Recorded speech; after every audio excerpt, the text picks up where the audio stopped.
Okay, let's continue on and compute some limits from the left and from the right. So the first one I want to look at is let's look at the limit as x gets close to -2, but we're going to come in from the right. And the function that we're going to look at is going to be, say, x minus 1 times the absolute value of x plus 2 divided by x plus 2. Okay, so what's going on with this? Well, for the most part, these two bits, the x plus 2 and the x plus 2, one of them being an absolute value and one of them not, that's going to either be 1 or -1, right? If 2 is, if my point is bigger than -2, then adding 2 to it will give me something that's positive, right? If on the number line, here's -2, and if I'm over here and I add 2 to this number, I will move 2 to the right, which will get me past 0, right? So adding 2 to it will give me something that's positive, so the denominator of this fraction will be positive as long as I'm to the right of -2. So since I'm to the right of -2 because of that plus sign, this is going to be just x plus 2 divided by x plus 2, which is equal to 1, right? So this limit is equal to the limit as x goes to -2 from the right of just x minus 1, because this is equal to 1 if x is bigger than -2. And because we're coming in from the right, we have this condition. Okay. Now this is a continuous function, and so I can just plug in this -2 in here, and I end up with -3. So the limit as I come in from the right on this function is equal to -3. Okay, let's see if we have something similar when we come in from the left. So the limit, we're going to say x goes to -2. We're going to come in from the left this time, so it's -2 with a minus sign as the exponent. And we're going to take x minus 1 again. I've got the absolute value of x plus 2 over x plus 2. Okay, on my number line now, I'm going to be over here, right? I'm on the left side of -2. And so when I add 2 to it, I won't get to 0. I will still be negative. So this value will be negative, right? It's the same in absolute value as the top, but it's negative.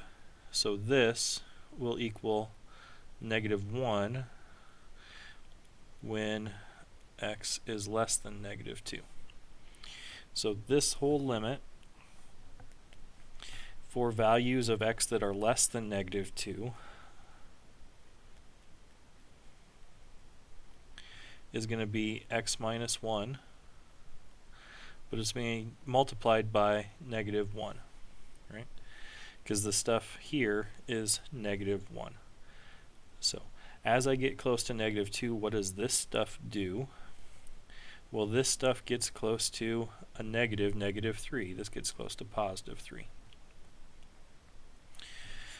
So my graph looks like that. Okay? Or not my graph. My limits look like that. Let's see what the graph of this would look like. So we're going to try and graph x minus 1, and we're going to multiply by absolute value of x plus 2 over x plus 2. We're going to call that f of x. And we're going to try and graph that. Okay, so let's graph this line first. Let's graph x minus 1 first, right? X minus 1 looks like this. This is g of x equals x minus 1. Okay. So I know this thing is either going to take on a value of positive 1 or negative 1, right? So what I want to do is, if this is taking on a value of positive 1, I just want to draw this same graph again. So if it's taking on a value of positive 1, and we decided it was going to be a positive 1 as long as I was bigger than negative 2, right? So as long as I'm bigger than negative 2, we'll take on a value of positive 1, and I get the same line that I had been drawing before.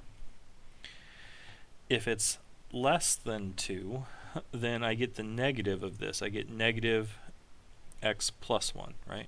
So let's say h of x equals negative 1 times x minus 1, which is negative x plus 1. And the graph of that, it looks like this, yeah? Has a y-intercept of 1, but a slope of negative 1. So if I'm over here, I would be drawing this, I'd be drawing the negative of this thing. And if I would continue on, it'd just be, these guys would form an x, they'd be flipped over the y-axis of one another, right? They're opposites, negatives of each other. Okay, so what the graph of this looks like, it's a piecewise function, and this turns it into the piecewise function where I've got the positive bit goes up and to the right, and the negative bit goes down and to the right, and it switches at x equals negative 2. At x equals negative 2, it's not defined, right? So my graph, without any of these dotted lines everywhere, just the yellow bit. The yellow bit, I've got open circles there, open circle there, and straight line that way. Okay, so that would be the graph of that function.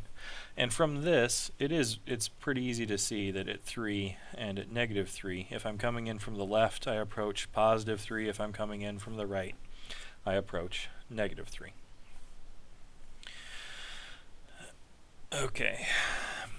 There are some other special limits in this section, and the book goes through a good proof, geometric proof of this limit.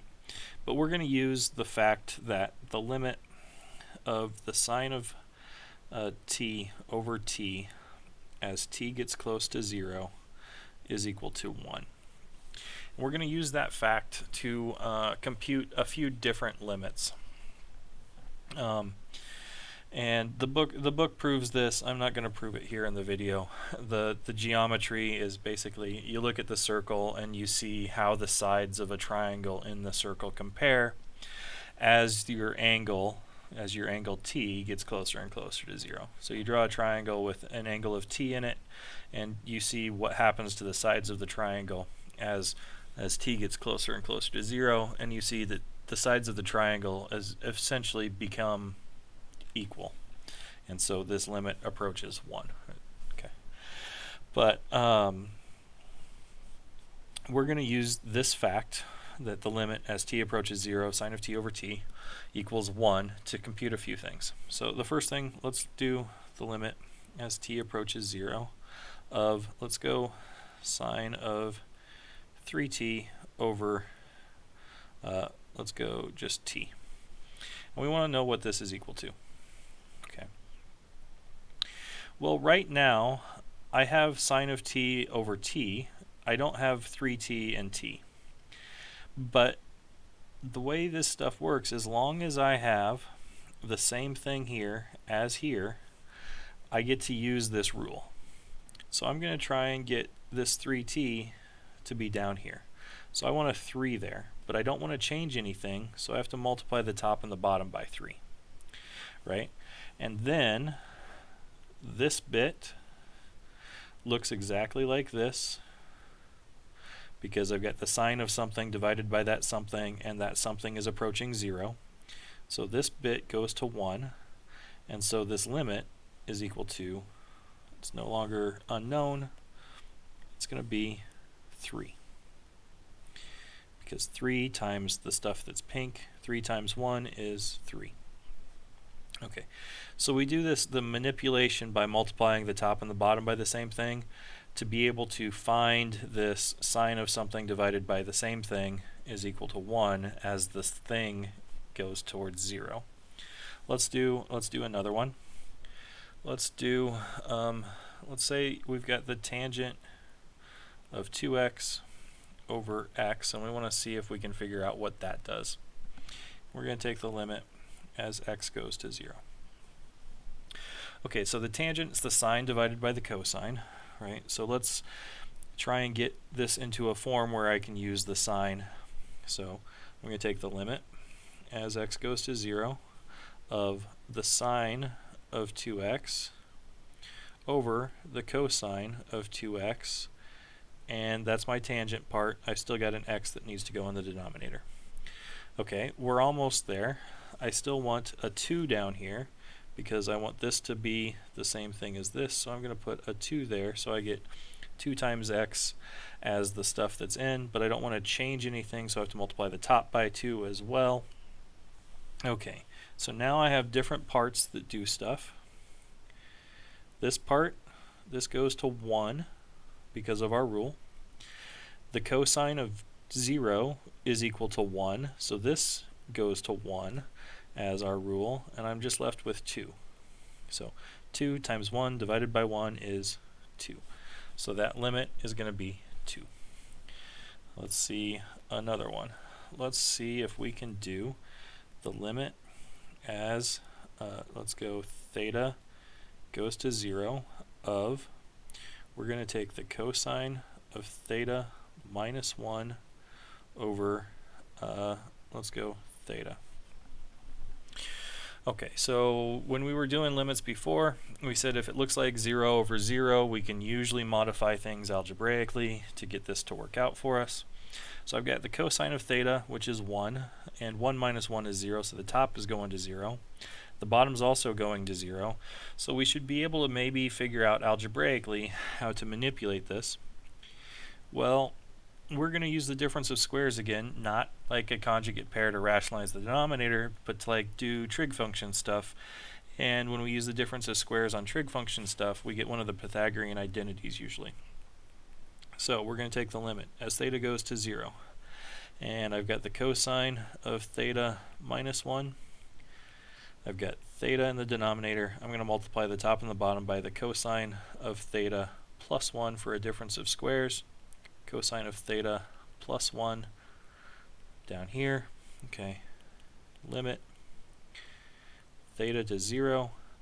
I've got a difference of squares on top, so I've got cosine squared theta minus 1.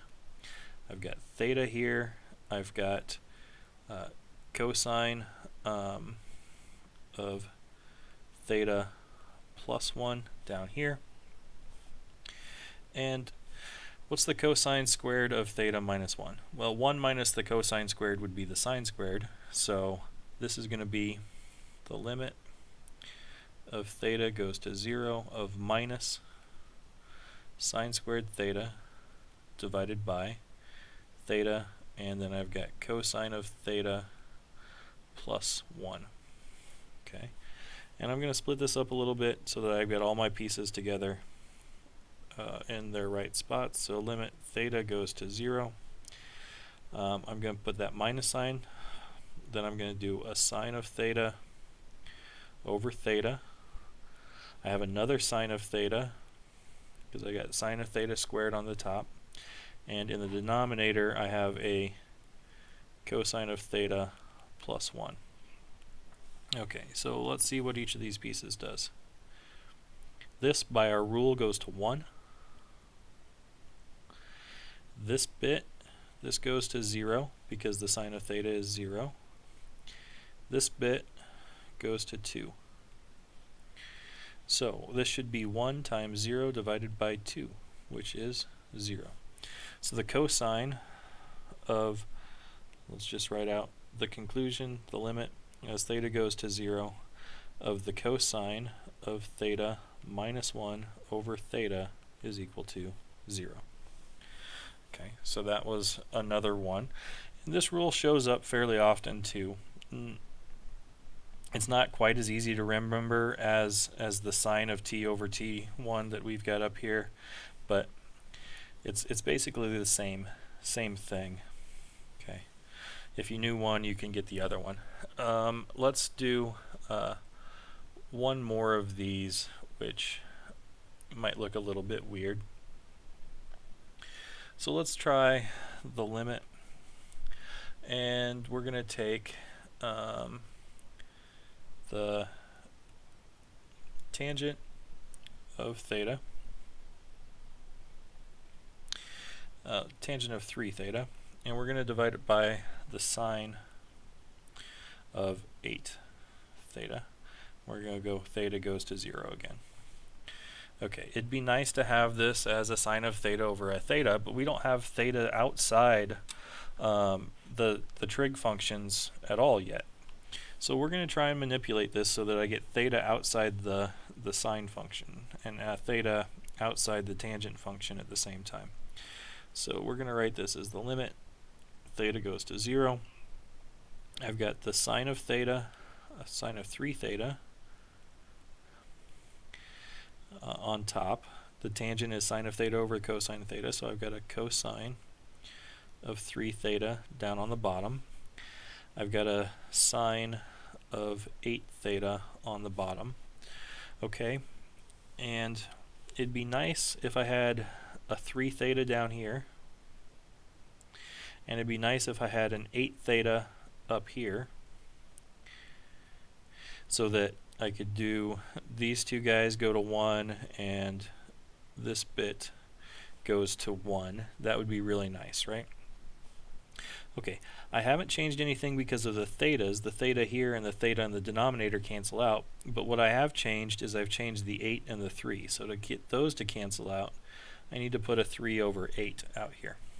Okay, now I haven't changed the original value of the function at all, right?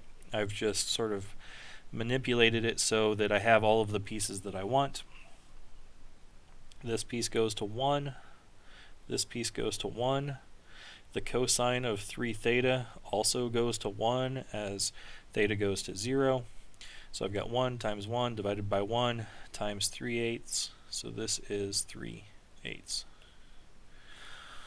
Okay, so with these trig function ones, we use this sine of x over x as x goes to 0 a lot, but what we do with it is we manipulate it so that we can use our basic limit rules to compute these things. Okay, that's it for 2.4. I'll see you in 2.5.